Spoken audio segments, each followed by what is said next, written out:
Bonjour, c'est dimanche matin de nouveau et on est en ligne, gloire à Dieu. Ce matin, on va parler de quelque chose qu'on a parlé avant, mais le Seigneur m'a vraiment montré quoi cette semaine. Il dit, tu ne comprends pas, tu ne l'as pas. Ça fait que quand Dieu nous dit, tu ne comprends pas ou tu ne l'as pas, c'est une bonne chose. Ça veut dire qu'il va nous montrer quelque chose plus grand, plus gros, meilleur. Et il a commencé à me parler sur « fais ton travail » ou en acadien « fais ta job ». Alors, c'est important qu'on comprenne. Moi, j'aime de surveiller les sports, puis les Patriots, sur leur locker room, quand tu sors du locker room, ça met « do your job »,« fais ta job »,« fais ton travail ».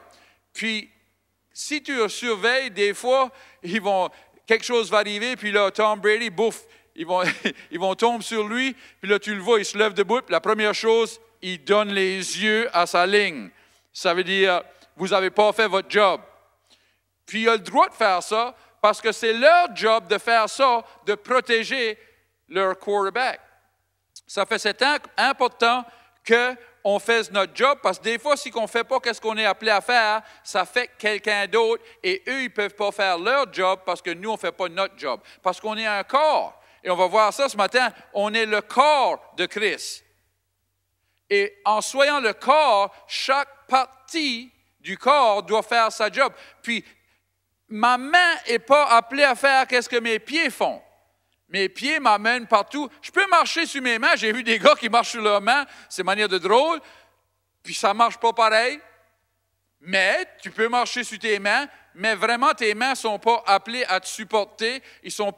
Tes poignets ne sont pas appelés comme tes chevilles à supporter tout ce poids-là. Puis après un bout de temps, soit que tu vas avoir des poignets très forts ou tu vas avoir mal aux poignets, mal aux mains et pas pouvoir te rendre où tu veux aller. Alors, c'est important que chaque partie fasse ce que c'est. Ça fait dans Éphésiens 4,16, ça dit « duquel tout le corps, bien ajusté et lié ensemble par chaque jointure du fournissement, produit selon l'opération de chaque partie dans sa mesure l'accroissement du corps pour l'édification de lui-même en amour. » Alors, chaque partie doit faire ce qu'elle est appelée à faire et il y a un pouvoir, il y a une onction pour chaque partie.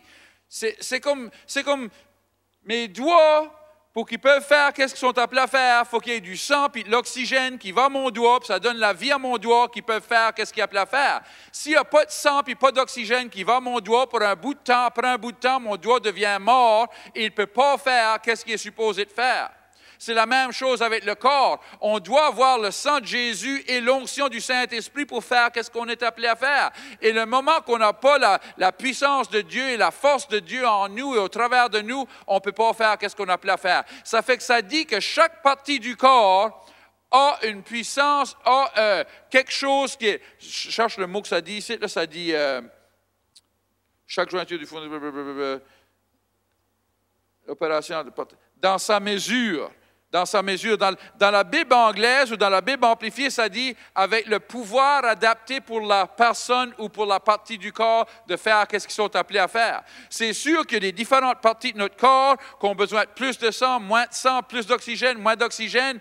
Et le corps règle, ou la tête règle qu'est-ce qui est envoyé partout dans le corps. Le cerveau règle le corps pour envoyer l'oxygène, le sang, qu'est-ce qui est envoyé à chaque partie. C'est la même chose. Christ, Jésus, notre tête, notre cerveau envoie par le Saint-Esprit chaque chose qu'on a besoin pour faire ce qu'on est appelé à faire. Gloire à Dieu.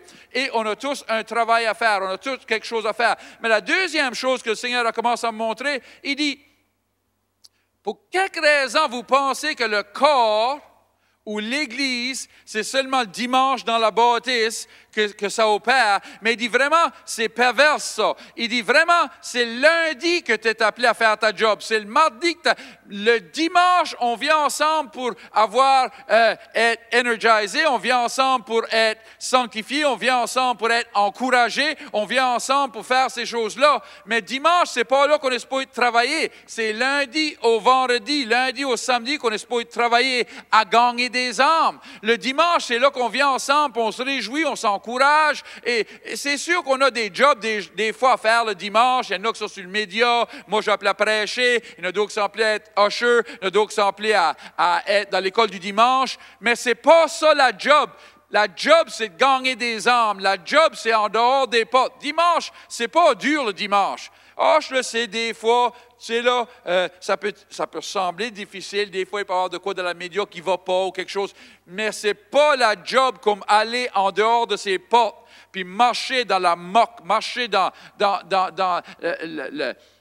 le désastre qu'il y a en dehors de ces portes, marcher dans la vie du monde, que c'est dégueu, puis tu vas voir des choses en dehors de ces portes que tu ne veux pas voir. Mais on est appelé à aller là. Puis on est appelé que notre lumière soit répandue partout où on va. Puis des fois, on ne comprend pas ça.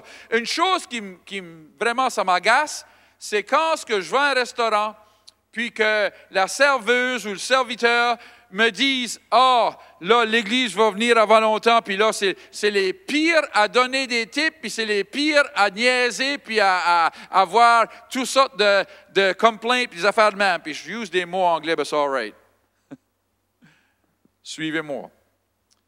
Ça me fait quoi? Parce que l'Église, le peuple de Dieu, les serveurs et les serviteurs devraient être fiers de nous voir venir. On devrait être ceux qui donnent les plus grosses tips puis qui se lamentent le moins. Moi, ça me fait quoi? Vraiment, moi, je suis vraiment picky quand je mange. J'aime pas mes repas froids, j'aime pas de telles choses, mais j'ai appris à ne pas me lamenter aux serveurs et aux serveuses parce que je ne veux pas qu'ils pensent « Ah, ça, c'est les chrétiens, ils sont lamenteux. » Non, je veux que j'emmène la vie, j'emmène la joie. Ma lumière est en train de briller dans cette place. C'est moi qui donne le plus. Je donne toujours, au moins 20% de tips. Au moins, minimum 20%. Il y a une journée, j'ai été, puis ça ne me laissait pas donner le montant moi-même, puis j'ai cliqué, puis ça a donné 15%, puis j'étais comme « Ah, on va croire que je suis cheap. » Non, le corps de Christ, le peuple de Dieu devrait être les plus grands qui donnent le plus.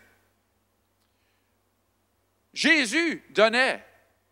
Il y a du monde qui dit « Oh, il y a ça dans la Bible. » Savez-vous que quand Jésus est assis avec Judas et les apôtres, puis il dit à Judas, « Ça que tu vas faire, va, puis fais-le vite. » Puis c'est drôle que si tu lis la Bible, c'est un bon livre, la Bible. Si tu lis ta Bible, va lire.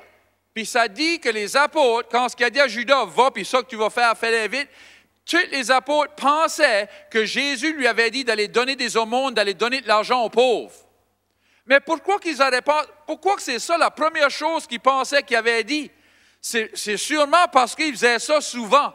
Souvent, Jésus donnait aux pauvres. Souvent, Jésus utilisait l'argent pour bénir le monde autour de lui. Alors, c'est important qu'on comprenne, on devrait être ceux qui donnent les plus grosses tips, on devrait être ceux qui se lamentent le moins, on devrait être ceux que notre lumière en dehors de ses portes. On devrait être encore plus saints, plus excités, plus qu'on marche dans l'amour en dehors des portes qu'on est en dedans. Mais pour quelques raisons, on est tous là avec notre face de dimanche, puis là, en dehors des portes, on acte comme quelqu'un d'autre. C'est pas bien, ça. Parce que le corps va se bâtir comment? L'édification de lui-même en amour. Quand on marche dans l'amour de Jésus, partout ce qu'on va, qu'ils peuvent voir l'amour de Jésus dans notre vie, entre nous autres, mais entre les autres aussi, c'est là qu'ils vont voir Jésus. Et c'est là qu'on peut faire notre job. Gloire à Dieu. Dans Actes 19, chapitre 19, verset 11, ça dit « Et Dieu faisait des miracles extraordinaires par les mains de Paul, au point qu'on appliquait sur les malades des linges ou des mouchoirs qui avaient touché son corps. Et les maladies les quittaient, et les esprits malins sortaient. Quelques exorcistes juifs ambulants essayèrent d'invoquer sur ceux qui avaient des esprits malins le nom du Seigneur Jésus en disant « Je vous conjure par Jésus que Paul prêche. » Ceux qui faisaient cela étaient 7 fils de Séva, juifs, l'un des principaux sacrificateurs. L'esprit malin leur répondit, « Ah, écoutez, je connais Jésus et je sais qui est Paul, mais vous, qui êtes-vous? » Ils n'avaient pas de réponse. Et l'homme dans lequel était l'esprit malin s'élança sur eux, se rendit maître de tous deux, et les maltraita de telle sorte qu'ils s'enfuirent de cette maison nus et blessés. Cela fut connu de tous les Juifs et de tous les Grecs qui demeuraient à Éphèse, et la crainte s'empara d'eux tous, et le nom du Seigneur Jésus a été glorifié. Ils connaissaient Paul et ils connaissaient Jésus, mais eux, ils ne connaissaient pas leur nom. Savez-vous pourquoi ils ne connaissaient pas leur nom? C'est parce qu'ils n'étaient pas sanctifiés. Ils ne savaient pas eux-mêmes quel était leur nom et quel job était leur. Et ils ne faisaient pas leur job. Je vais vous donner des exemples de ça. La première chose, est-ce que le job, c'est votre nom? Est-ce que vous savez votre nom? Si le diable vous demande qui vous êtes, pouvez-vous le répondre? Êtes-vous en obéissance au Seigneur? Faisiez-vous votre job? Quand il dit qui êtes-vous, il voulait dire qui êtes-vous dans le corps de Christ? Qu'est-ce que vous êtes appelé à faire? Savez-vous? Paul sait qu'est-ce qu'il est appelé à faire. Jésus sait qu'est-ce qu'il est appelé à faire. Est-ce que vous savez qu'est-ce que vous êtes appelé à faire? Le diable ne connaît pas votre nom si vous ne faites rien. Mais si vous faites quelque chose, il devrait savoir votre nom. Et si quelqu'un fait qu'est-ce qu'ils sont appelés à faire, leur nom sera connu. Je vais vous donner des exemples. Comme je disais, j'aime les sports. Si je dirais le nom Tom Brady, la plupart du monde sait quand même qu'ils ne surveillent pas le football. Ils savent ce nom-là. C'est un nom qui est dans toutes les maisons. Tout le monde qui a surveillé la télévision ou n'importe quelle chose, c'est le nom de Tom Brady. Mais si je dirais le nom Alex Capa, j'ai été obligé de le regarder moi-même, de le trouver moi-même.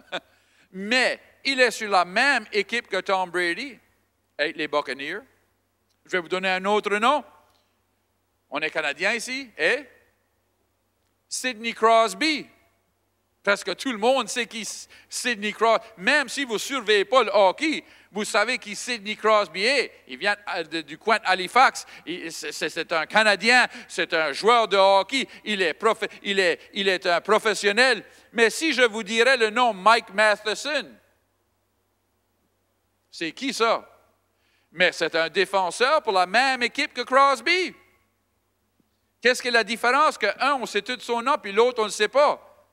Si vous allez et que vous demandez à les entraîneurs et tout le monde qui sont autour de Crosby, ils vont vous dire, il travaille plus dur dans la pratique qu'il travaille dans le jeu match.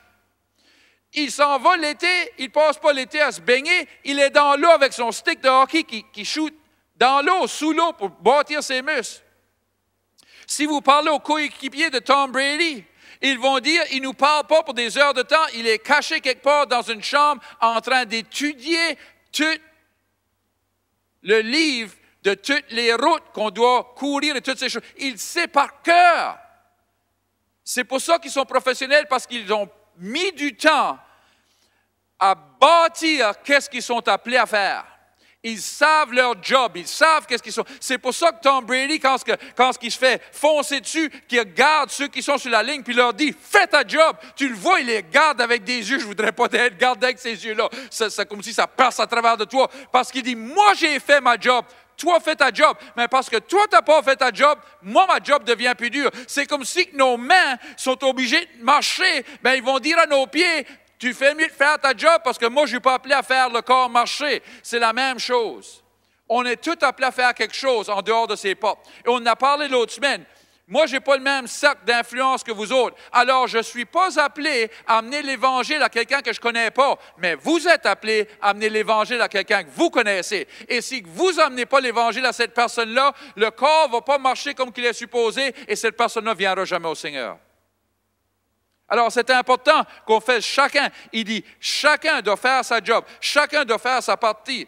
Et si vous n'êtes pas sûr, qu'est-ce que vous êtes appelé à faire? Vous n'êtes pas sûr en vous-même. Dans Jude 1, 20 et 21, ça dit, pour vous, bien-aimés, vous édifiant, ou se bâtir, ou s'entraîner, vous-même, sur votre très sainte foi, et priant par le Saint-Esprit,